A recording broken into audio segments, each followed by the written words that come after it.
সপ্তম শ্রেণীর ছাত্রছাত্রীরা তোমরা দেখো সেকেন্ড সাবমেটিভ ইভ্যালুয়েশন 2026 তোমাদের সংস্কৃতে নাম্বার থাকবে 50।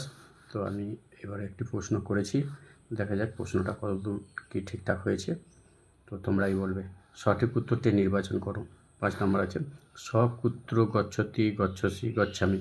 উত্তরটা হবে সকুত্র গচ্ছতি। এটা যেহেতু প্রথম পুরুষ একবচন, তাই এটা প্রথম পুরুষের একবচন হবে। নিধাগে জীবা কষ্টম আনন্দম সুখম অনুভবতি। নিধাগে, তাহলে নিধাগে মানে হচ্ছে গ্রীষ্মকালে জীবা কষ্ট অনুভব করে।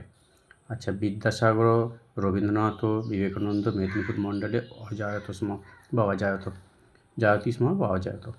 আচ্ছা, বিদ্যাসাগর, রবীন্দ্রনাথ, বিবেকানন্দ কী হবে? মেদিনীপুরে জন্মগ্রহণ করেছিলেন বিদ্যাসাগর। আচ্ছা, মনুষ্যা পশব বিহগা যথেচ্ছং বিখ্যান কর্তন্তি। কারা? মানুষেরা। তাহলে মনুষ্যা হবে, উত্তরটা হবে মনুষ্যা। কারা বেশি গাছ কাটে? মানুষ। তাহলে ব্রাহ্মণ বদতি স্ম অয়ং ন ছাগ বৃষ কুকুর। ব্রাহ্মণ বদতি স্ম, ব্রাহ্মণ বলেছিল অয়ং ন, এটি ন কুকুর, এটা কুকুর নয়। বাংলা ভাষায় উত্তর দাও। ব্রাহ্মণ ছাগ ধূর্ততয় কথা, গল্পের নীতিকথা লিখতে হবে। দেখো, নীতিকথাটা হচ্ছে দুর্জন প্রিয়বাদী চ নৈতদ বিশ্বাস কারণম। এটা বাংলাটা লিখবে, দুর্জন প্রিয়বাদী হলেও তাকে বিশ্বাস করা উচিত নয়। ক্ষয়ের প্রশ্নটা দেখো, ব্রাহ্মণ কেমন ছাগল কিনেছিল? হৃষ্টপুষ্ট একটি মোটাসোটা ছাগল কিনেছিল। আমাদের প্রকৃত বন্ধু কারা? গাছ আমাদের প্রকৃত বন্ধু। খাদ্যপ্রকাশ্য শব্দের অর্থ কী? খাদ্যপ্রকাশ্য শব্দের অর্থ হচ্ছে রান্না করা। বীরসিংহ গ্রামে কে জন্মগ্রহণ করেছিলেন? বীরসিংহ গ্রামে বিদ্যাসাগর জন্মগ্রহণ করেছিলেন। আচ্ছা, বিদ্যাসাগরের মাতার নাম কি? বিদ্যাসাগরের মাতার নাম ভগবতী দেবী। এবার সংস্কৃত ভাষায় উত্তর দাও। বিদ্যাসাগরস্য পিতু কিং নাম আসিল। বিদ্যাসাগরের পিতার নাম কী ছিল? তাহলে লিখবে বিদ্যাসাগরস্য পিতু নাম ঠাকুরদাস বন্দ্যোপাধ্যায়, বিসর্গ দেবে। বিদ্যাসাগরস্য মহতি রচনা কি? বিদ্যাসাগরস্য মহতি রচনা বর্ণ পরিচয়। কস্মিন দিবসে বৃক্ষরোপণ ভবতি। আচ্ছা, 5ই জুন। কস্মিন দিবসে বলেছিল 5ই জুন বৃক্ষরোপণ ভবতি। আচ্ছা, বৃক্ষা অস্মভং কিং প্রযচ্ছন্তি। বৃক্ষা আমাদের কী দেয়? গাছেরা আমাদের কী দেয়? তাহলে বৃক্ষা আমাদের, গাছেরা আমাদের কী দেয়? তাহলে অক্সিজেন। এটা কী হবে? অক্সিজেনের সংস্কৃত হচ্ছে অম্লজানং প্রযচ্ছন্তি। তাহলে আমাদের অম্ল, অময়লয়ে বর্গীয় জায়গা দন্তেন্য অনুসার। তাহলে অম্লজানং প্রযচ্ছন্তি কী দেয়? অক্সিজেন দেয়। ব্রাহ্মণ ছাগ ক্রয় কুত্র গত। ব্রাহ্মণ ছাগ ক্রয়ের জন্য কোথায় গিয়েছিল? ব্রাহ্মণ ছাগ ক্রয় হট্টম গত, হাটে গিয়েছিল। দেখো, বাংলা ভাষায় তোমাদের পাঠ্যপুস্তক থেকে যে কোনো একটি গল্প লিখবে, যেমন নীতিকথা থাকে সেই রকম একটি গল্প বাংলা ভাষায় বাংলা অক্ষরে লিখবে। এবার দেখো 5 নম্বর প্রশ্নটি, শ্লোক দুটি সংস্কৃত অক্ষরে সম্পন্ন করতে হবে। সংস্কৃত অক্ষরে লিখতে হবে, বাংলা অক্ষরে লিখলে হবে না। দেখো, ভূমে, তাহলে ভূমে আর গরীয়সী শেষে দেওয়া আছে, আমি দেখো বলে দিচ্ছি। এই দেখো, ভূমের গরীয়সী মাতা স্বর্গাদুচ্চতর পিতা জননী জন্মভূমিশ্চ স্বর্গাদপি গরীয়সী। তাহলে প্রথমটা শেষটা দেওয়া থাকবে। পরের শ্লোকটা দেখো কী দেওয়া আছে? নাস্তি, আর সেটা মাতৃসম গুরু। দেখো শ্লোকটা দেখাচ্ছি, দেখো,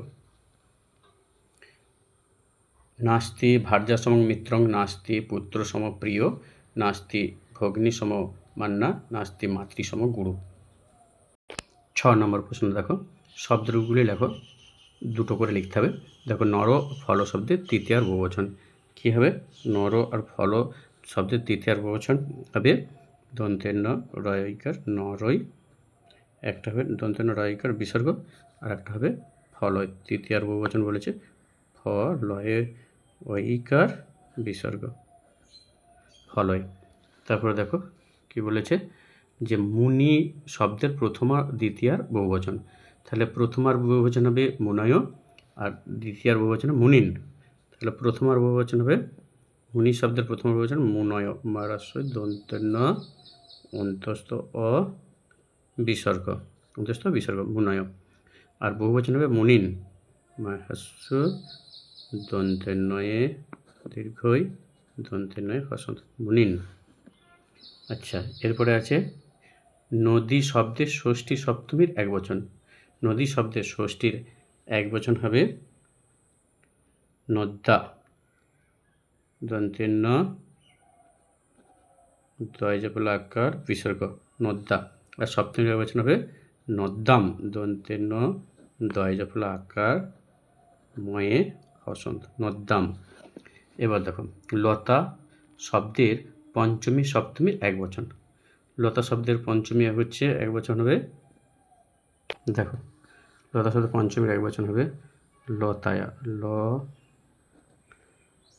তয়াকার অন্তস্তয়াকার বিসর্গ লতায়া। আর লতা শব্দের সপ্তমীর একবচন হবে লতায়াম, ল তয়াকার অন্তস্তয় আকার ময়ে হসন্ত, লতায়াম। এরপর কি আছে দেখো ফল শব্দের তৃতীয়া চতুর্থীর একবচন। ফল শব্দের তৃতীয়ার একবচন ফলেন, ফলয়িকার দন্তেন।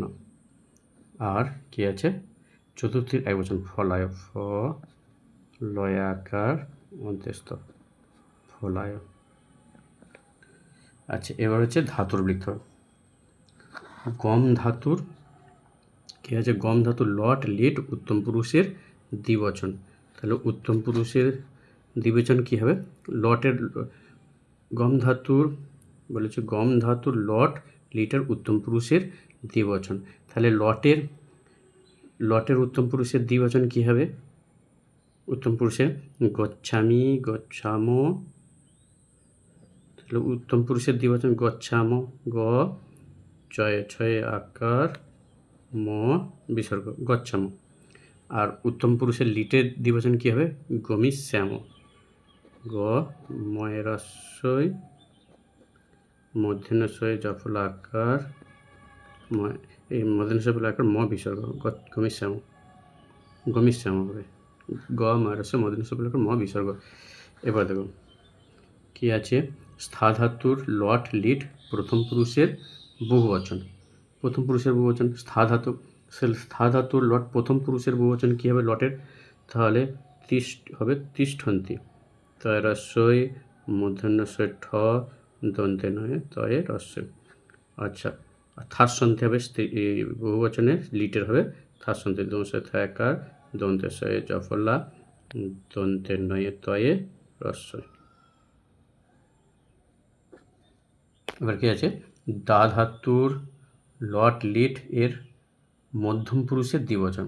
তাহলে মধ্যম পুরুষের দ্বিবচন লট, দা ধাতুর লট মধ্যম পুরুষের দ্বিবচন হবে, মধ্যম পুরুষের দ্বিবচন যচ্ছ থ, লট যচ্ছ থ বিসর্গ।